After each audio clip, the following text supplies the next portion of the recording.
بسم اللہ الرحمن الرحیم۔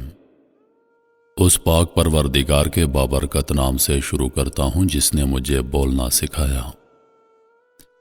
محترم ناظرین، آج کا ہمارا موضوع، آج کی ہماری کہانی، آج کا ہمارا قصہ ایک ایسے نوجوان کی کہانی جو گناہوں میں پڑا ہوا تھا۔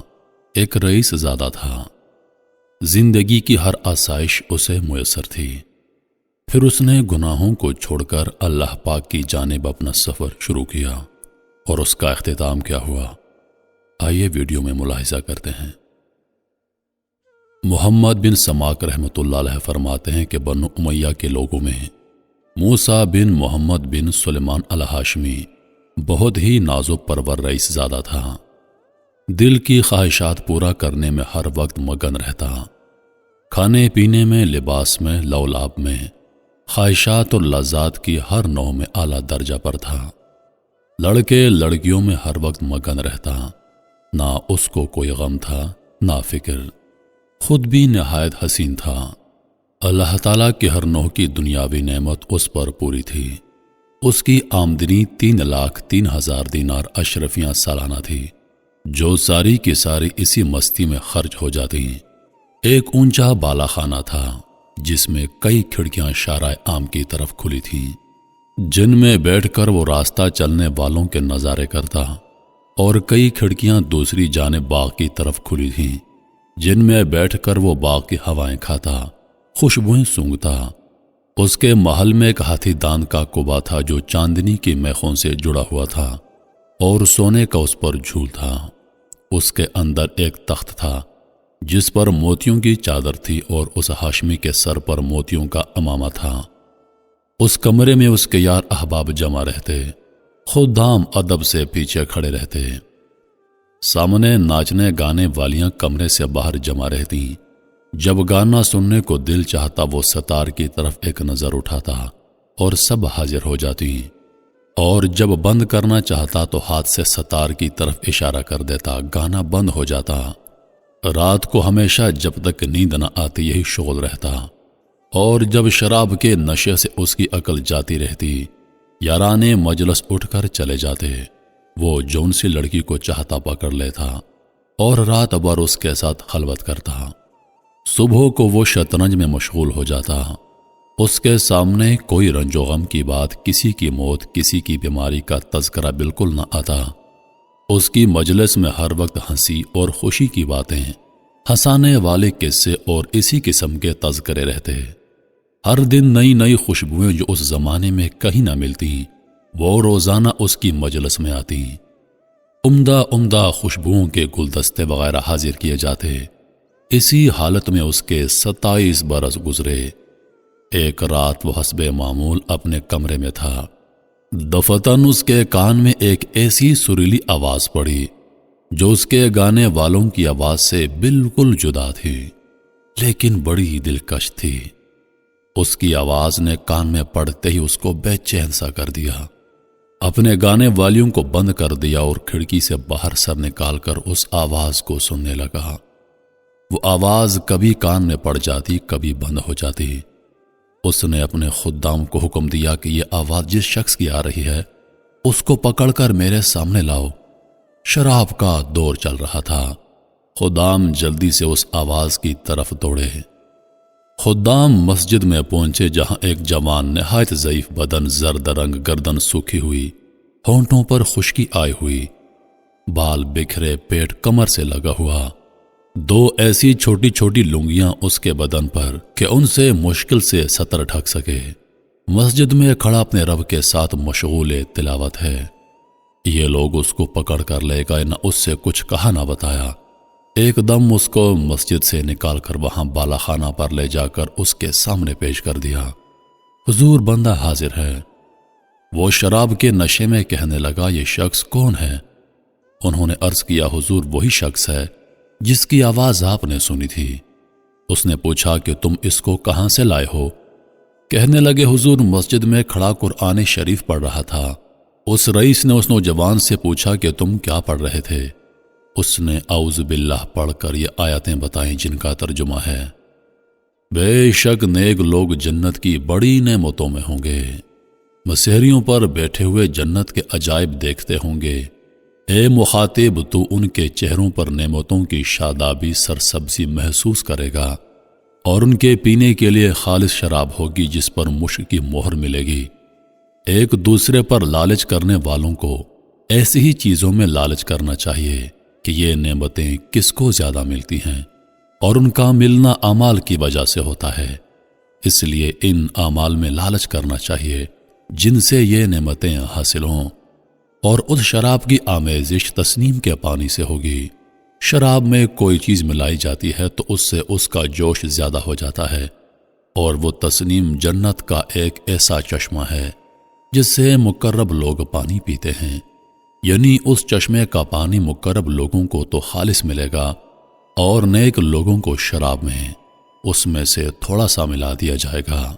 اس کے بعد اس نوجوان نے کہا، ارے دھوکے میں پڑے ہوئے تیرے اس محل کو، تیرے اس بالا خانہ کو، تیرے ان فرشوں کو، ان سے کیا مناسبت؟ وہ بڑی اونچی مسحریاں ہیں جن پر فرش بچھے ہوئے ہیں، ایسے فرش جو بہت بلند ہیں، وہ ریشم کے ہوں گے۔ وہ لوگ عجیب و غریب خوبصورت کپڑوں پر تکیہ لگائے ہوئے ہیں۔ اللہ کا ولی ان مسحریوں پر سے ایسے دو چشموں کو دیکھے گا جو دو باغوں میں جا رہی ہوں گی۔ ان دونوں باغوں میں ہر قسم کے میوے کی دو دو قسمیں ہوں گی کہ ایک ہی قسم کے میوے کے دو مزے ہوں گے۔ وہ میوے نہ تو ختم ہوں گے، نہ ان کی کچھ روک ٹوک ہوگی۔ جیسا دنیا میں باغ والے توڑنے سے روکتے ہیں، وہ لوگ پسندیدہ زندگی میں بہت بلند مقام پر جنت میں ہوں گے۔ ایسی اعلیٰ مقام جنت میں ہوں گے جہاں کوئی بری بات نہ سنیں گے۔ اس میں بہتے ہوئے چشمے ہوں گے، اور اس میں اونچے اونچے تخت بچھے ہوئے ہوں گے، اور آب خورے رکھے ہوئے ہوں گے، اور برابر گدے لگے ہوئے ہوں گے، اور سب طرف قالین ہی قالین ہوں گے کہ جہاں چاہیں بیٹھیں، ساری جگہ صدر نشین ہے۔ وہ لوگ سایوں اور چشموں میں رہتے ہوں گے۔ اس کے جنت کے پھل ہمیشہ رہنے والے ہوں گے، کبھی نہ ختم ہوں گے۔ اس کا سایہ ہمیشہ رہنے والا ہوگا۔ یہ تو انجام ہے متقی لوگوں کا، اور کافروں کا انجام دوزخ ہے۔ وہ کیسی سخت آگ ہوگی، اللہ تعالیٰ ہی محفوظ رکھے۔ بے شک مجرم لوگ جہنم کے عذاب میں ہمیشہ رہیں گے۔ وہ عذاب کسی وقت بھی ان سے ہلکا نہ کیا جائے گا، اور وہ لوگ اس میں مایوس پڑے رہیں گے۔ بے شک مجرم لوگ بڑی گمراہی اور حماقت کے جنون میں پڑے ہیں۔ ان کو اپنی حماقت اس دن معلوم ہوگی جس دن منہ کے بل گھسیٹ کر جہنم میں پھینک دیے جائیں گے، اور ان سے کہا جائے گا دوزخ کی آگ لگنے کا، اس میں جلنے کا مزہ چکھو۔ وہ لوگ آگ میں اور کھولتے ہوئے پانی میں اور کالے دھوئیں کے سائے میں ہوں گے۔ مجرم آدمی اس بات کی تمنا کرے گا کہ اس دن کے عذاب سے چھوٹنے کے لیے اپنے بیٹوں، اپنی بیوی کو، بھائی کو، اور سارے کنبے کو جن میں وہ رہتا تھا، اور تمام روئے زمین کے آدمیوں کو اپنے فدیے میں دے دے، پر کسی طرح عذاب سے بچ جائے، لیکن یہ ہرگز ہرگز نہ ہوگا۔ آگ ایسی شعلہ والی ہے کہ بدن کی کھال تک اتار دے گی، اور وہ آگ ایسے شخص کو خود بلائے گی جس نے دنیا میں حق سے پیٹھ پھیری ہوگی، اور اللہ تعالیٰ کی اطاعت سے بے رخی کی ہوگی، اور ناحق مال جمع کیا ہوگا۔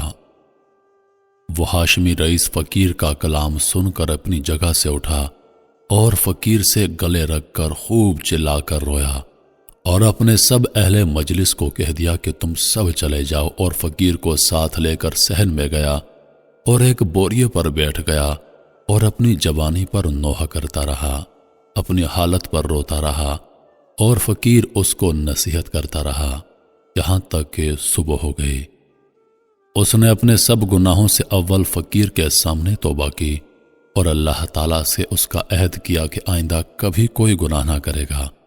پھر دوبارہ دن میں سارے مجمع کے سامنے توبہ کی، اور مسجد کا کونا سنبھال کر اللہ کی عبادت میں مشغول ہو گیا، اور اپنا سارا ساز و سامان، مال و متاع سب کچھ فروخت کر کے صدقہ کر دیا، اور تمام نوکروں کو موقوف کر دیا، اور جتنی چیزیں ظلم و ستم سے لی تھیں سب اہل حقوق کو واپس کی۔